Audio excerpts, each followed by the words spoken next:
Night had fallen. A blanket of darkness enveloped the highway. I drove, my headlights cutting through the black void. A familiar shiver went down my spine. I was being watched. The feeling wasn't new. It had been haunting me for weeks.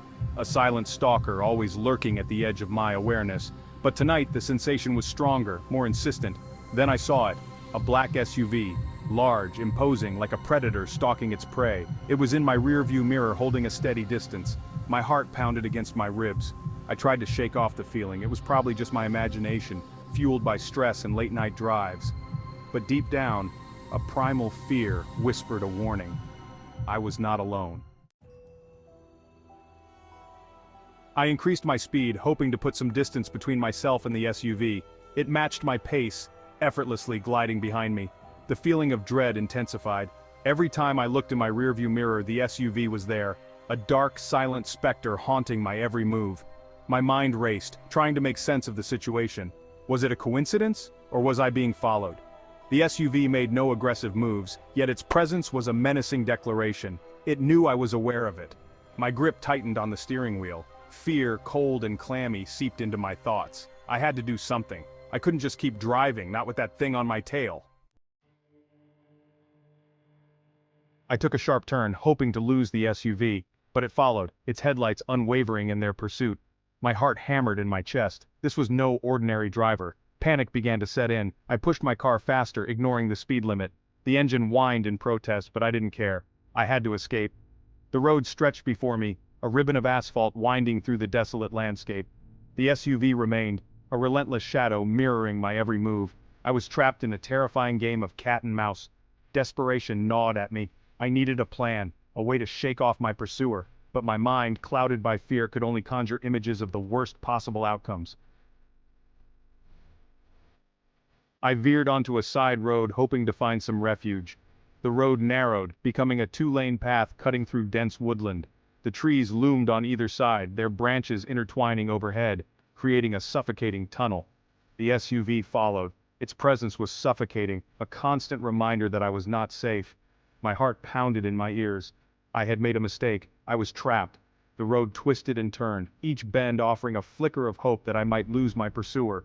But the SUV always reappeared, its headlights cutting through the darkness like the eyes of a predator. I was running out of options. The road ahead was shrouded in darkness, the unknown stretching before me like a yawning abyss. I had nowhere left to go. The road dead-ended. A rusty gate blocked my path. I slammed on the brakes, my car skidding to a halt. My pursuer had me cornered. The SUV stopped behind me, blocking any chance of escape. Its engine purred, a low growl that sent shivers down my spine. My breath caught in my throat. This was it. Time seemed to slow to a crawl. The only sound was the pounding of my heart and the heavy silence of the night. I could feel my pulse throbbing in my temples. I sat there, frozen in fear, as the seconds ticked by. My mind raced, trying to process what was happening. Who was after me, and what did they want? The driver's side door of the SUV opened. A figure emerged from the darkness. My breath hitched. I couldn't make out any features in the dim light, but I could feel their eyes on me. The figure started walking towards my car. Each step was slow, deliberate, like a predator savoring the final moments of the hunt. I was paralyzed with fear, unable to move or speak. They stopped beside my car. I could hear their breathing, shallow and ragged, on the other side of the window. My hand trembled as I reached for the door handle, but I couldn't bring myself to open it. Then they spoke. Their voice was low, gravelly, sending a chill down my spine. "Don't be afraid," they said. "I just want to talk." I didn't wait to hear what they had to say. My heart was pounding and my instincts screamed at me to get out of there. I threw the car into reverse and slammed my foot on the accelerator. The tires screeched against the pavement, echoing my desperation. The engine roared back to life and I spun the car around, narrowly avoiding the SUV. My hands gripped the steering wheel with white-knuckled intensity. I careened down the narrow road, my headlights bouncing wildly in the darkness. The road seemed to twist and turn with every heartbeat. The SUV was behind me, its headlights like the eyes of a demon pursuing my soul. The fear was palpable, a cold sweat trickling down my back. But I didn't dare look back. My focus was razor sharp, every nerve in my body on high alert. I drove like a madman, fueled by adrenaline and terror. The speedometer climbed higher, but it still felt like I wasn't going fast enough. The trees whipped past in a blur, the road a treacherous ribbon winding through the night. Each turn was a gamble, each straightaway a fleeting moment of hope. I had no idea where I was going, but I knew I had to keep moving. The unknown was less terrifying than the danger I was leaving behind. The sound of the SUV's engine was relentless, a constant reminder of the danger that lurked behind me. It was a haunting symphony of metal and menace. But slowly, gradually, the sound began to fade. The headlights in my rearview mirror grew dimmer, and hope began to flicker in my chest. I had outrun them, for now. I pulled over, my body trembling with relief and exhaustion. The night was still, but my mind raced with the echoes of the chase. I eventually made it back to the highway, my heart still pounding in my chest. The familiar sights and sounds of civilization were a welcome relief after the nightmare I had just endured. But the feeling of dread lingered. The image of the SUV, the chilling voice of its driver haunted my thoughts. I couldn't shake the feeling that I wasn't safe, that my pursuer was still out there somewhere. I drove home, my senses on high alert. Every car that passed seemed like a potential threat. Every shadow held the possibility of my pursuer, lurking just out of sight. The encounter had shaken me to my core. I had looked into the abyss, and the abyss had looked back. And now, I couldn't escape the feeling that it wasn't finished with me yet. The days that followed were a blur of anxiety and paranoia. I couldn't sleep, couldn't concentrate. I was constantly looking over my shoulder, expecting to see the black SUV emerge from every corner. I tried to convince myself that it was just a random encounter, a case of mistaken identity. But deep down I couldn't shake the feeling that something was terribly wrong. I started taking different routes to work, avoiding the highway at all costs. I even considered changing my appearance, anything to make myself less recognizable, but I knew it was no use. They would find me. The fear was a constant companion, a shadow that followed me everywhere I went. It poisoned my thoughts, my relationships, my very sense of self. I was living in a nightmare and I couldn't wake up. I tried to tell myself it was all in my head, that the shadows were just shadows, and the creaks in the night were just the house settling, that I was overreacting, letting my imagination run wild. But no matter how much I tried to rationalize it, the feeling of dread wouldn't leave me. But the fear was too real, too visceral. I couldn't escape it.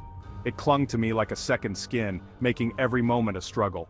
I started seeing the SUV everywhere. It became a symbol of my paranoia, a constant reminder that I was never truly alone.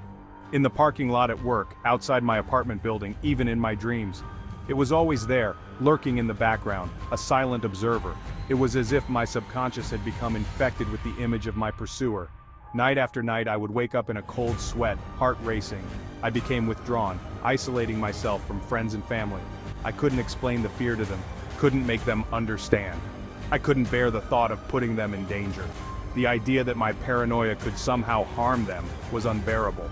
I was alone in my fear, trapped in a prison of my own making. The walls closed in around me, and the world outside seemed more and more distant. The world had become a hostile, menacing place. Every shadow seemed to hide a threat, every corner a potential ambush. Every stranger was a potential threat, every glance a possible danger. Trust was a luxury I could no longer afford. Every car a potential weapon. The sound of an engine revving sent chills down my spine, and headlights in the distance made my heart race. I was living in a perpetual state of fight or flight, my nerves frayed, my spirit broken. Each day was a battle, each night a test of endurance.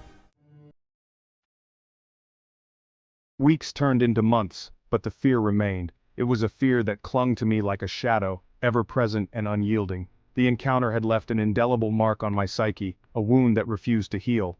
Every night as darkness fell, the memories would resurface, vivid and haunting.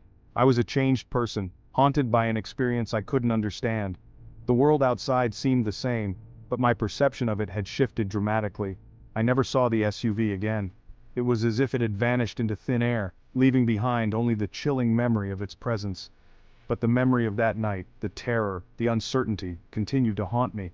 Each time I closed my eyes, I was transported back to that moment, reliving the fear over and over again. I was left with more questions than answers. Who was my pursuer? What were their intentions? The lack of clarity gnawed at me incessantly. Why were they following me? Was it a random act or was there a deeper, more sinister motive behind it? And what did they want?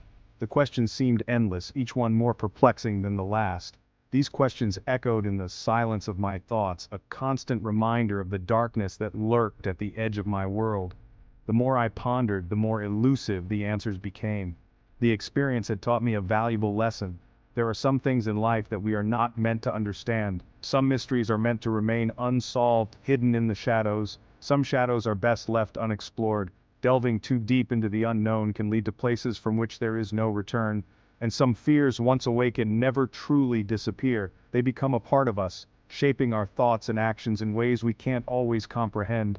They linger in the back of our minds, a constant reminder of the fragility of our existence and the unseen forces that shape our destinies. Every reflection, every shadow, seemed to whisper of the unknown. I was left to live with the knowledge that the road ahead, though seemingly clear, could lead me back to that same terrifying darkness at any moment. The journey forward was fraught with uncertainty, but it was a path I had no choice but to walk.